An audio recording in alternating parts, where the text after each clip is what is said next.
The war-hardened Zindi admiral screamed in agony as Captain Stevens crushed his throat with a super-soldier augmented grip, bones popping as his trachea collapsed.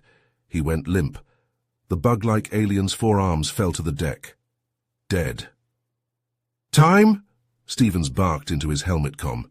He dropped the corpse. Blue blood splattered the polished black floor. 11 minutes 42 seconds since first contact, Sergeant Major Thompson replied, scanning the bridge with his rifle. Zindi crew lay piled at his armored boots, holes sizzling in their thoraxes. Damn waste of a fine warship. Stevens nodded grimly. The Zindi dreadnought was nearly pristine, save the slaughtered bridge crew. Rows of control stations glowed, unmanned now. A ghost ship. "Wilson, get to engineering, secure the reactor." Stevens gestured curtly at the lieutenant commander. "Thompson, you're with me, we're hitting the CIC." They moved out, mag boots clanking on alien metal. Stevens accessed the Valiant's battle net on his HUD, his stomach clenched. Only 16 minutes left until the Zindi reinforcement fleet arrived. Over 200 fresh enemy ships against the Valiant's battered 20. Unless they seized the Mantis and turned its weapons on its own fleet, the Fifth Fleet was doomed. Humanity's hold on Zeta Reticuli would shatter, along with any hope of the resources they desperately needed. The Zindi had to be stopped here, whatever it took, however many lives it cost. Humanity had its back to the wall now. This was their last chance.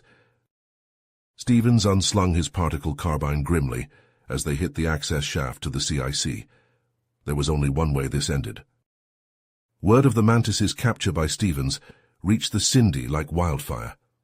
Dropships loaded with shock troops immediately launched, rocketing towards the UEF forward operating base on Zeta Reticuli 4.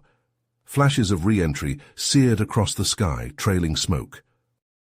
Sergeant Major Thompson watched the descending ships on his HUD, bathed in dim red light. He clenched his fist. The dropships landed with a rumble felt through the Spartans' boots, disgorging 100 heavily armed Zindi. Insectoid soldiers charged the base in tight formation, energy weapons spitting death. "Remember, they can't know what hit them," Thompson growled to the super soldiers. "Time to give the roaches a taste of their own medicine." Acknowledgement lights winked green. Thompson slammed his visor down with finality. He raised his rifle. The Zindi got within 100 meters of the blast door. Still no defenders. They picked up the pace, mandibles clicking in anticipation of an easy slaughter. 50 meters. Thompson's finger tightened on the trigger. "Now," he roared. 20 power-armored Titans rose as one from concealed foxholes, particle rifles locked and loaded.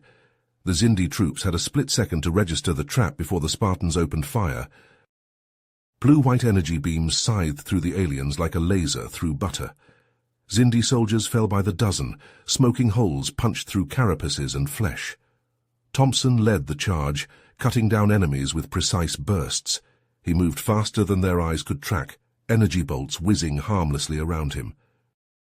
The Zindi fell back in disarray, trying to regroup around their dropships. Above, the Valiant's guns swiveled and zeroed in on the parked craft. A hurricane of particle beams and missiles reduced the ships to molten slag. Robbed of their air support and escape, the Zindi threw themselves at the Spartans in a frenzy. For every human there were 5 Zindi. It didn't matter. Thompson and his soldiers tore into the aliens in ruthless close-quarters combat. Powered fists caved in skulls and ruptured organs. Thompson locked eyes on a towering Zindi in elaborate armor. Thane, their ground commander. Mandibles clacked in challenge. They lunged at each other, grappling and trading titanic blows.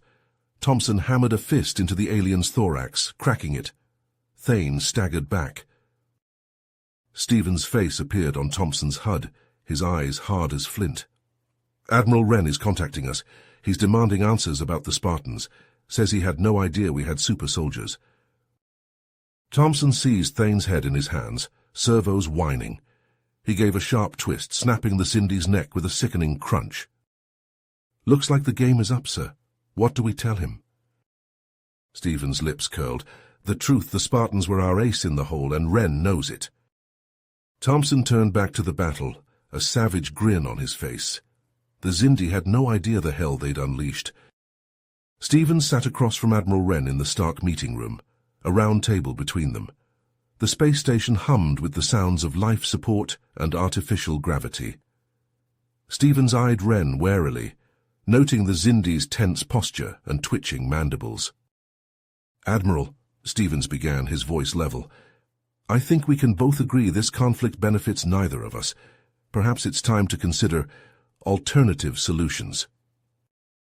Wren's compound eyes narrowed. "What did you have in mind, Captain?" Stevens leaned forward. "You mentioned the Vorlons have been a thorn in your side for years, encroaching on your territory, draining resources. The Zindi saw Zeta Reticuli as a lifeline." Wren clicked his mandibles in affirmation. "The war effort demands much. Our own attempts to enhance our soldiers have been lacking. Your Spartans are impressive." Stevens nodded. "The Spartans are the product of our most advanced biotech and cybernetics. I propose an alliance, Admiral. The UEF will share some of that tech with you, our expertise.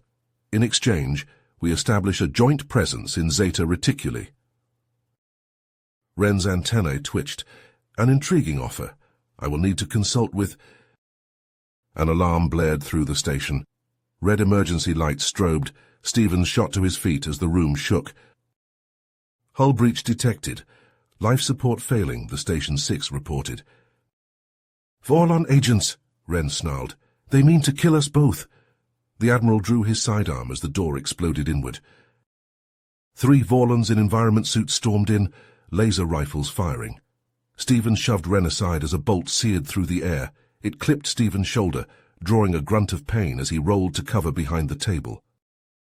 The human and Zindi security teams engaged the assassins in a vicious firefight. Energy beams crisscrossed the room, scorching bulkheads. Stevens and Wren joined the fray, downing one infiltrator with well-placed shots. Smoke choked the air as the life support struggled. Stevens' eyes watered, but he kept firing. Wren took a hit to the thorax, his armor saving him from evisceration. The remaining Vorlons fell under the combined barrage. Stevens staggered over to Wren, pulling the Zindi to his feet. The Admiral stared at him, mandibles agape. You saved my life.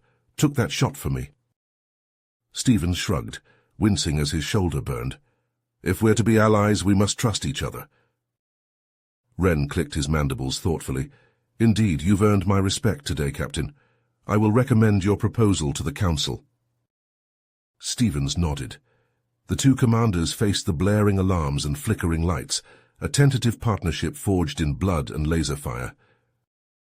Stevens and Wren pored over the intelligence reports, the holographic display casting an eerie blue glow over their faces. The Vorlon facility's schematics rotated slowly, every detail analyzed and scrutinized. "The biological weapon they're developing could turn the tide of the war," Stevens muttered, his brow furrowed. "We can't let that happen." Wren clicked his mandibles in agreement. "My Praetorian Guards are the finest warriors in the Zindi Empire. They will not fail." Stevens nodded. "And my Spartans are ready. Thompson will lead them well." The strike team assembled in the hangar bay, a mix of human and Zindi elite soldiers. Thompson stood at the head, his power armor gleaming under the harsh lights. Beside him, Krell towered, his chitinous exoskeleton bristling with weapons. "Listen up," Thompson barked. "We're hitting the Vorlons hard and fast. No mercy. We go in, destroy the facility, and get out."